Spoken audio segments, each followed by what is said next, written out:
This is a volcano. So is this. So is this! Whoa! Actually, volcanoes are supposed to do this. It's one way for the inside of the Earth to get to the outside.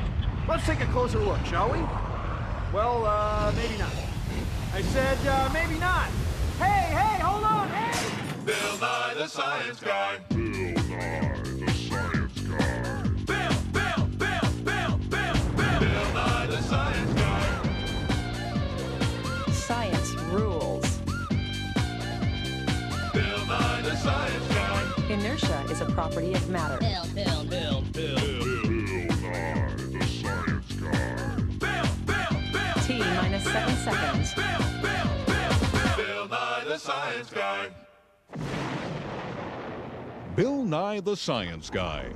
Brought to you by molten lava. It's hot, it's rock, but it doesn't roll. You and I live on the Earth's crust, a thin layer of solid rock that's all around the Earth. Now, what's underneath the Earth's crust is different. It's melted rock, it's molten rock. Now, how do we know that? Because they're volcanoes.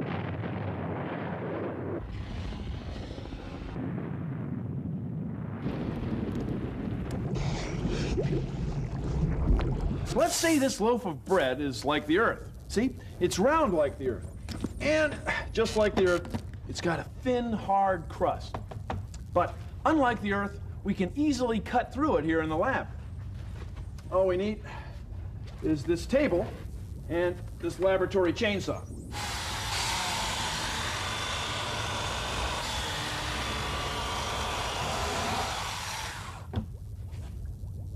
See, it's got a thin crust, just like the Earth. Although the crust is thin, it's thick enough to sustain life. All living things, all animals and plants, including you and me, we all live on top of the Earth's crust. So that's good. That is good. Now, how do we know that what's underneath the Earth's crust is different than what's on top? Well, you ever heard of volcanoes? So let's take a look now at the big ball Earth of science.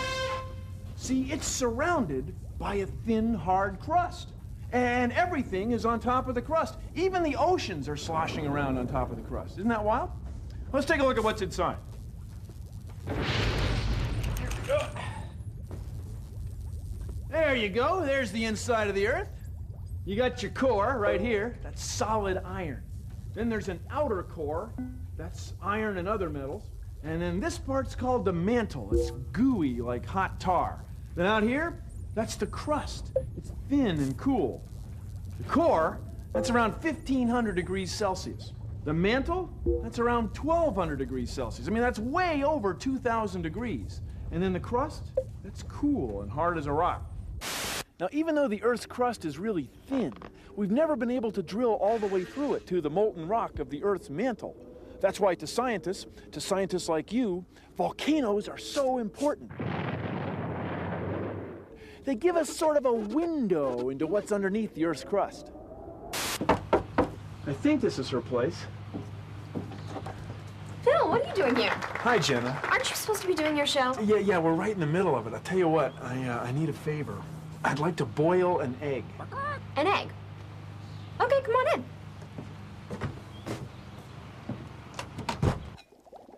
You're doing that egg is the Earth demonstration, aren't you? Yeah, that's right, because the shell of an egg's a lot like the crust of the Earth. You know, you're absolutely right, Bill. And of course, it's the outside of the Earth, the crust that protects us from the inside, the core, the mantle, and all that really hot stuff that's happening only kilometers under our feet, right? Yeah, right. See, if the Earth were like an egg, the Earth's crust would be about as thick as an egg shell. Yeah, and the white is like the mantle, and the yolk is like the core. But of course, we can eat the egg. That's right. Science is great. And nobody cooks an egg of science like you do, Science Guy. Oh, golly, Jenna.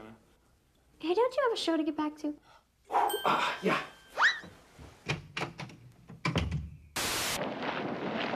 New ways to roast weenies on the next Bill Nye the Science Guy.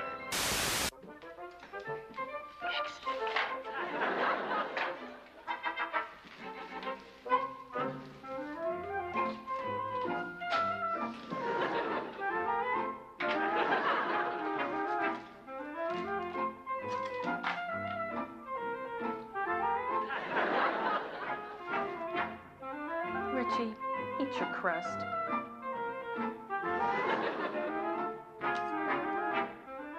Eat your crust, Richie.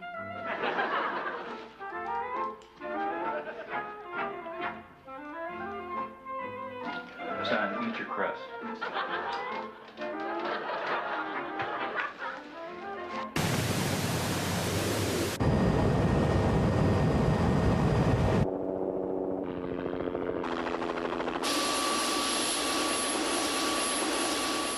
So we're standing in a volcano. DZ, you're addicted to volcanoes.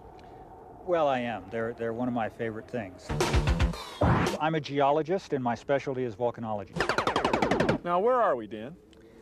Well, Bill, we're standing in the crater at Mount St. Helens, inside of what used to be the volcano before 1980. This is an explosive volcano. It blew up. Just blew up. It's not one of those oozing hot rock, hot lava volcanoes, no. It just builds up, and then... Mount St. Helens was erupting when some of the first pioneers and settlers came out to this area. Mount St. Helens was erupting. It erupted off and on from the year 1800 through about 1857. So it could erupt again. And it will. Mount St. Helens is a very young volcano. It's a very active volcano. It's building itself up and then destroying itself, and it's going to erupt again. We don't know exactly when. Now, there's two kinds of volcanoes. Some that ooze molten rock, and others that explode. Oh, sorry.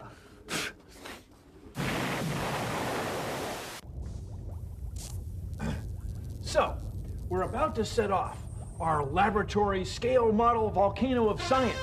What we're going to do is mix some chemicals together that will cause gas to form in a liquid. This is very similar to what happens in real volcanoes. The gas bubbles forming in the liquid help drive the lava out of the cone of the volcano. It's pretty wild. See, as the lava runs down the side of the volcano, it builds up the cone, making it thick. This is what happens in real volcanoes. Now, the way we made this lava here in the lab was mixing vinegar and baking soda. They're chemicals that you can get in the grocery store, and they make carbon dioxide gas.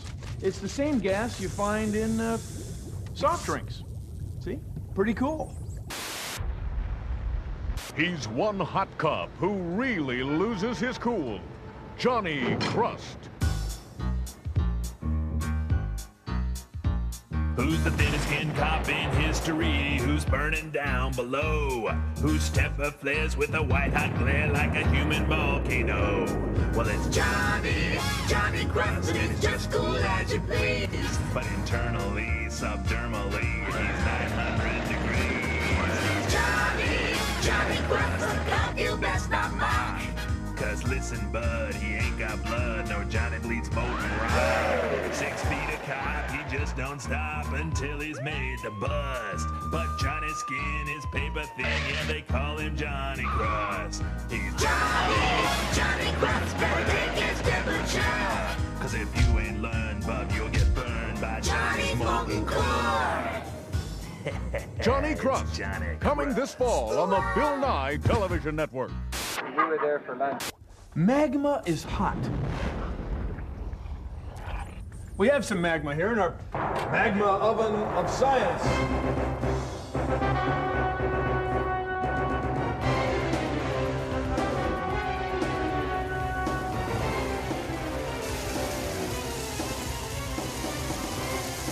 When I say hot, I mean hot. This is a feather. Hot. Goofy kitchen fish mitten. Hot. A wiener.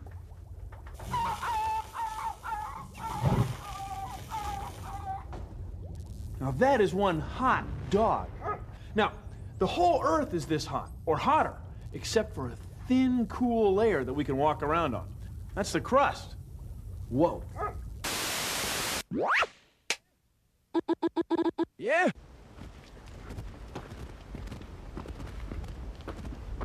Do you guys realize what you've just been walking over? The guts of Mount St. Helens, the inside of a volcano. 40,000 years of rocks came spewing out and filled up this valley. So what we're going to do today is we're going to start monitoring the biological recovery. The volcano actually created habitat that has allowed a lot of life to come in, and come in great numbers. They're flourishing. I call this the reassembly of life, because one piece by one piece, all the players are coming back in. It's really getting interesting out in the volcanic landscape because there's so much going on. Richie, eat your crust. Son, eat your crust.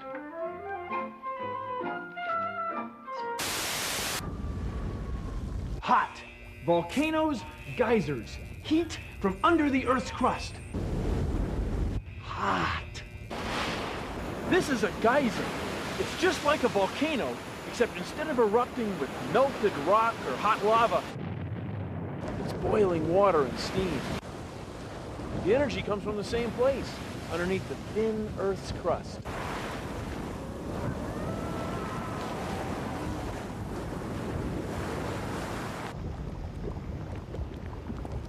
Geothermal science! You can make your own geyser right at home. Like any geyser, this involves very hot water, so be sure to have an adult around. Here's what you need. A heat-resistant glass funnel. If it's glass, it has to be heat-resistant. Hence the term, heat-resistant glass. Next, you need a pot to boil the water in. This kind of geyser looks the coolest in a glass pot. Set the funnel in the pot and get the water boiling. The tin foil acts like the Earth's crust. In a few moments, you'll have a geyser. The water boils in the bottom of the pot, making water vapor. The vapor expands and forces water out of the tube.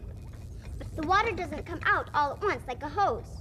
Instead, it pulses. It only squirts once in a while. The same is true in the Earth. Like Old Faithful, the pressure builds up and forces water out of the ground. Not that bad.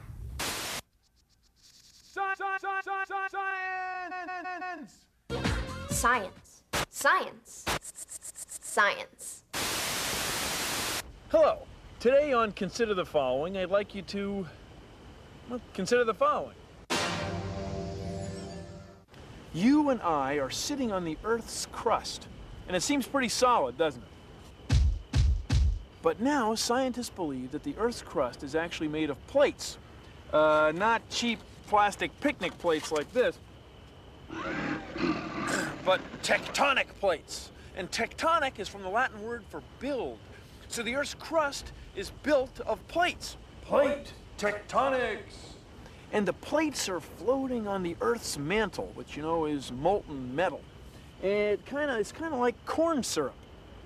In fact, scientists actually use corn syrup like this to do studies of what's underneath the Earth's crust. Scientists first caught on to the idea of tectonic plates when they realized how well South America seems to fit in next to Africa. Not that bad. So take a look here. Here we have the camp stove of science. And in it we have models of tectonic plates. See, right now they're all together. And scientists believe that at one time, all the plates of the Earth's crust were one piece called Pangea. And Pangea, well, that means whole Earth, see? Not that bad. Let's say this is the Earth's crust. You see, where the plates, the tectonic plates, are spreading apart, that's where we get volcanoes. And where the plates are coming together, that's where we get mountains. Now, you know, the plates are still moving even today. In fact, North America is moving away from Europe about this much every year, about 2 centimeters, about 1 inch every year. Well, thanks for joining us on Consider the Following.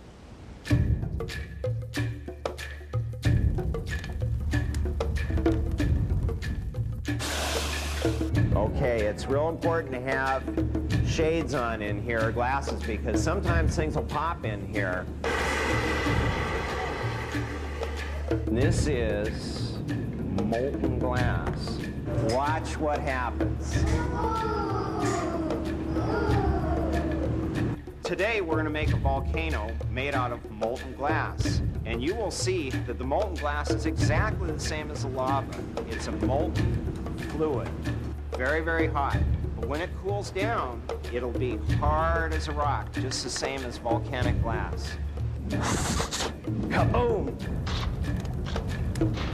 I reckon that's just about the right temperature for marshmallows. Now, the Earth's crust is pretty thin, but compared to you and me, it's pretty thick, and some parts of it can get hollow. Look at this. We're in a cave in a mountain in Montana. This cave started out about 300 million years ago when an ancient sea laid down a layer of limestone. It's like chalk. Then just the other day, about 3.5 million years ago, a river was running through here and it hollowed it out. Now check this out. The Earth's crust has cooled so much and become so rigid that it can support the ceiling of a huge room like this in this cave. Isn't this wild? So, stalactite, stalagmite, tight, mite, tight, mite. So, Cass, what do? I mine for sapphires in the Earth's crust. Right around here? Right around here. How do we go about getting them out? We dig for them, and usually we need a shovel, a pick, and a screen. And usually the biggest person digs. That would be me. That would be you. Whew, this ain't easy. This is some tough crust. Mighty tough crust.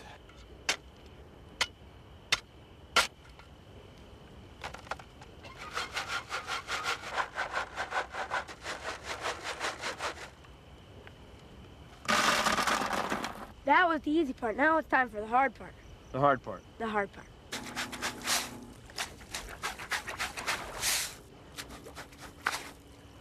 This is the hard part. Keep shaking, science guy. The sapphires will fall to the bottom. Let's see what you got.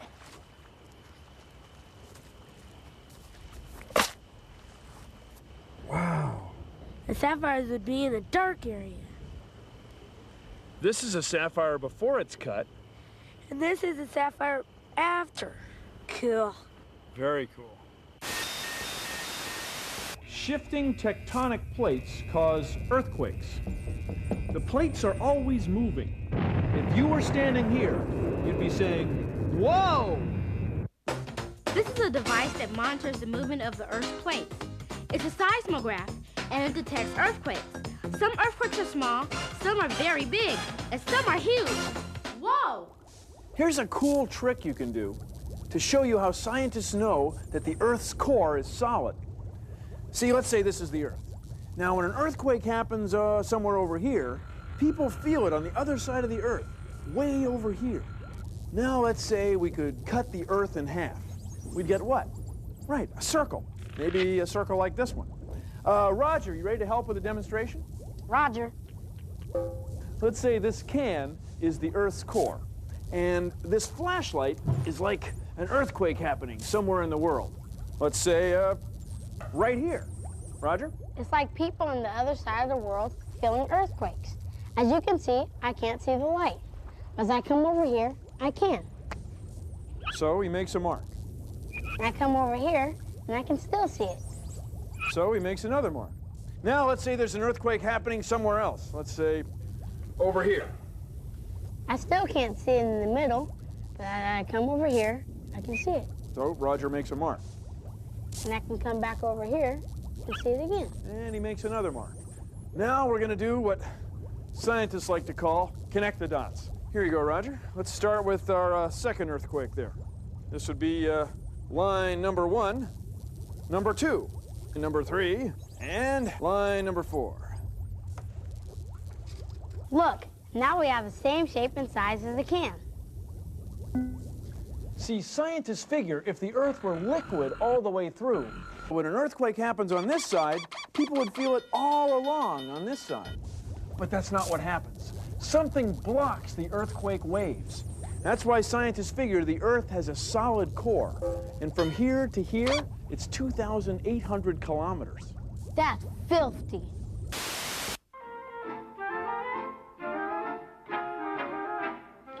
Eat your crust, Richie. Richie, eat your crust.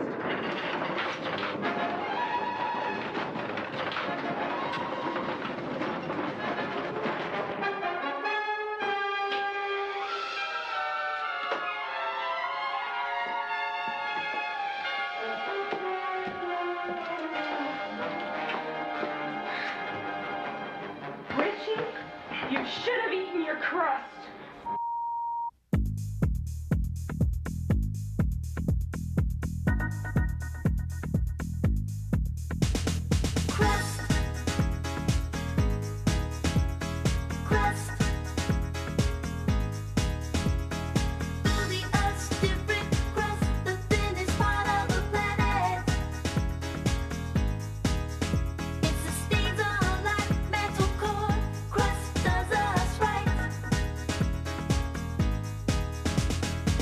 Tectonics are the key, changing things on land and sea. Volcanoes, earthquakes and such bring up all kinds of stuff. Without crust, we'd all die. Keeps all the magma down inside. It's really cool now, don't you see? Here comes the word, now sing with me. Crust. Crust. Through the Earth's different crust, the thinnest part of the planet. Crust.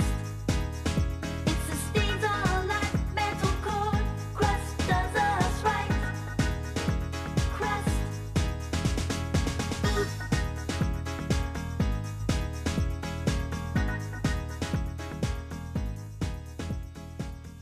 Well, that's our show. Kinda hot. I mean, cool. Well, you know what I mean. You guys fly safely. I've got some serious volcanology to do. See you around the crust. Produced in association with the National Science Foundation.